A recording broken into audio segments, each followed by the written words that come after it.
Hello, જય શ્રી કૃષ્ણ, જય માતાજી. કેમ છે મિત્રો? તમે બધા મજામાં જ છો? તો આપણે આવી ગયા સવાર સવારમાં વાડીએ.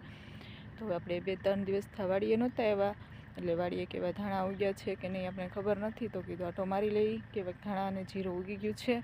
તો તમને પણ બતાવું કે જીરું ધાણા ઉગ્યા છે. ને હવે તુવેરને પણ મસ્ત મજાનો જો ફાલ આવી ગયો છે, પણ ફાલ થોડોક તુવેરને મોડો આવ્યો છે. તો જ કંઈક તુરને ફાલ આવી ગયો છે. મિત્રો ધાણા તો આપણે બીજવાણે દીધા છે, પણ હજી કોક નીકળતા આવે છે. તો ગુંડા ગયા છે એવું લાગે છે. હજી ધાણા તો કોક બતાય છે, એટલે 2 દિવસમાં બધા નીકળી જશે. તો અહીં આપણે કરેલું છે ધાણાનું વાવેતર.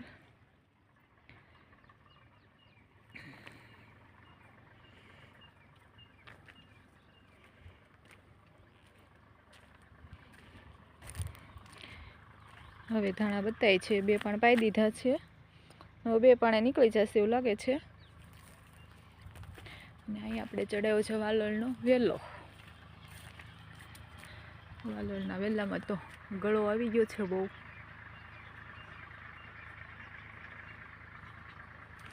આવી જ કંઈક મસ્ત વાલોળ આવી ગઈ છે, પણ ગળો પણ એટલો એવો છે.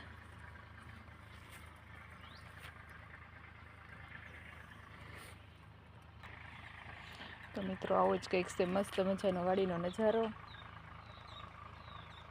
હવે ખેડૂતો થોડો કપાસ સિંગને વાવેતર હતા, તો મળ્યા છે બધું વાવેતર કરવા. આપણે રીંગણીમાં પણ જો મસ્ત રીંગણા આવી ગયા છે. મજૂરના છોકરા એક છોડવો આવ્યો હતો, તો છે મસ્ત આવી ગઈ છે રીંગણા.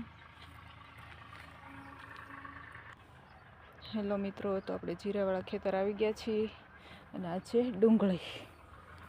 એ ડુંગળીની વચ્ચે વાવેલી છે મરચી.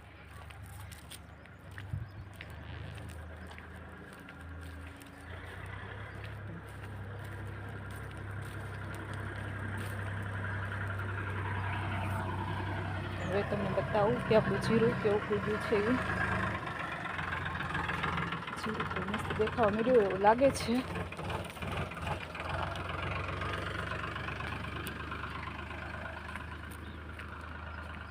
તો કંઈક આવું જ મસ્ત દેખાઈ રહ્યું છે આપણું જીરું.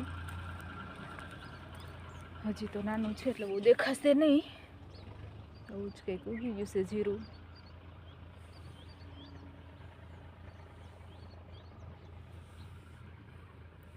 હજી તો ઝીણું છે, પણ તો દેખાય છે સારું. તો મસ્ત ઉગી ગયું છે આપણું જીરું.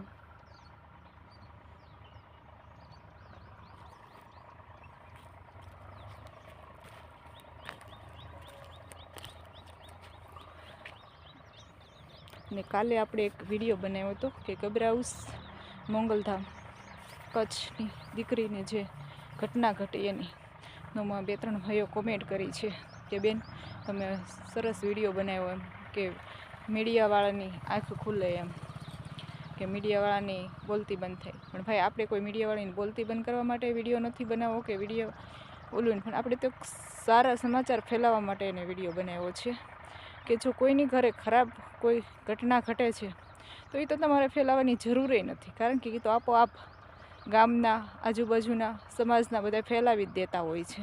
કારણ કે એ તો વાટ જોઈને જ બધા બેઠા હોય છે કોઈની ઘરે કોઈ ઘટના એવી ઘટે અને ક્યારે લોકો એનો સ્વરૂપ મોટું આપે.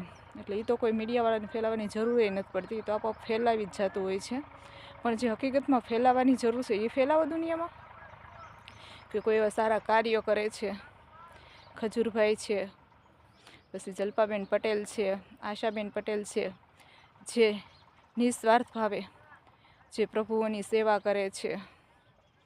મહિપતજી બાપુ છે કે 2000 અનાથ બાળકોને જે સાચવે છે, એનું તમે સોશિયલ મીડિયામાં ફેલાવો, તો એના કારણે જે રૂપિયાવાળા કોઈ હશે એને પણ દયા અને ભાવ જાગશે, અને એ પણ કોઈ એવા સારી કાર્ય કરશે. તો એ ફેલાવા જેવી વસ્તુ છે. જો એને ફેલાવો તો કંઈક દુનિયામાં ફરક પડે એમ. બાકી તમે એને નેગેટિવ ફેલાવો, એ તો આપોઆપ ફેલાઈ જ જતું હોય છે, એને કંઈ ફેલાવવાની જરૂર નથી હોતી. અને એ ફેલાવીને ફાયદો શું? અમુકનું સમાજ ઓલું થાય ઘણી દીકરીઓ એવા પગલાં ભરતી એના મા બાપને ઓલું દુઃખ થાય, કોઈની ઘરે ઘટના ઘટી હોય એને બધું તાજું થાય, બાકી એનાથી કંઈ થાય નહીં. પણ જે સમાજમાં ફેલાવા જેવી છે એ વસ્તુ ફેલાવો તો એનાથી કંઈક સમાજને જો કદાચ એક ઉઘડે તો, બાકી સમાજને ઉઘડે એવું તો કંઈ છે નહીં. છે અમુક માણસો સારા, એને કદાચ ઓલું થાય, બાકી જે પાયકેસ નફટ એને તો કંઈ ફેર પડે એમ છે નહીં. કદાચ ગમે એવું સમાજ કાર્ય સારા કરે કે ગમે તે કરે, એ તો એની હદ ભૂલતા જ નથી. પણ કહેવાનો મિનિંગ આપણો એ હતો કે જે દેશ માટે સારું કામ કરી રહ્યા છે એને ફેલાવો તમ તારે જેટલું તમારે ઈચ્છા હોય એટલું સોશિયલમાં, તો એનાથી કોઈ સારા માણસને કંઈ કદાચ લાગુ પડે અને કોઈ સારું કાર્યમાં આગળ આવે. બીપી મહેશભાઈ છે જે 5000 દીકરીઓને પાલક પિતા બન્યા છે, એવા લોકોના તમે સોશિયલમાં વિડીયો ફેલાવો તો કંઈક કહેવાય એમ. બાકી આ દીકરી કોકની ભાગી છે કે કોઈ ખૂન કરી નાખે, કોઈ આ કરે, એવા સમાચાર ફેલાવીને ફાયદો શું? ને એવા સમાચાર તો આપોઆપ ગામના આજુબાજુવાળાના ભાઈઓને બધા ફેલાવી જ દેતા હોય છે, એની તમારે કોઈ જરૂર નથી હોતી ફેલાવવાની. એટલે આપણો કહેવાનો મિનિંગ એ હતો, એટલા માટે આપણે વિડીયો બનાવ્યો હતો કે કોઈ સમાજના દીકરા દીકરીઓ કોઈ ભૂલ કરે એમાં એના મા બાપનો શું દોષ એમ. એમાં એના મા બાપના ફોટા મૂકીને તમે વાયરલ કરો છો, આ સારી વસ્તુ છે કંઈ? એટલે જે કરવાનું છે એ કરો તો સારું કહેવાય એમ. એટલા માટે આપણે વિડીયો બનાવ્યો હતો. બાકી આપણે કોઈ મીડિયાવાળાની ઓલું નથી કહેવા માગતા કે કોઈ વિડીયોવાળાને બોલતી બંધ કરવાય નથી માગતા, પણ કહેવાનો મિનિંગ એ હતો કે હું 4-5 દિવસથી જોતી હતી કે સોશિયલ મીડિયામાં તમે યુટ્યુબ ખોલો એટલે માત્ર એક જ વાત આવતી હતી કે કચ્છ મોંગલધામ ગભરાઉસ બાપુની દીકરી બુકીને લઈને ભાગી ગઈ. યાર ભાગી ગઈ છે તો બધાને ખબર જ છે, એમાં તમારે કહેવાનું શું જરૂર છે? ભાગી છે કે નથી તો આપણે પૂરી ખાતરી નથી, બરાબર? અને કદાચ ભાગી હોય તો કંઈ મોટી નવાઈની વાત તો છે નહીં. હવે તો ઘરે ઘરે બને છે, તો એમાં એટલું બધું આખા મીડિયામાં ફેલાવવાની શું જરૂર છે એમ. જે સારું છે, સારા કાર્યો કરે છે એને ફેલાવો વિડીયોમાં, તો એનાથી કદાચ 5 માણસને કંઈક પ્રેરણા મળશે અને એ 5 માણસ કંઈક સારા કામ કરશે એમ. બાકી નેગેટિવ ફેલાવીને શું તમને ફાયદો? એટલા માટે આપણે વિડીયો બનાવ્યો હતો. તો કાલે મળશું નવા બ્લોગમાં. ચાલો બાય બાય.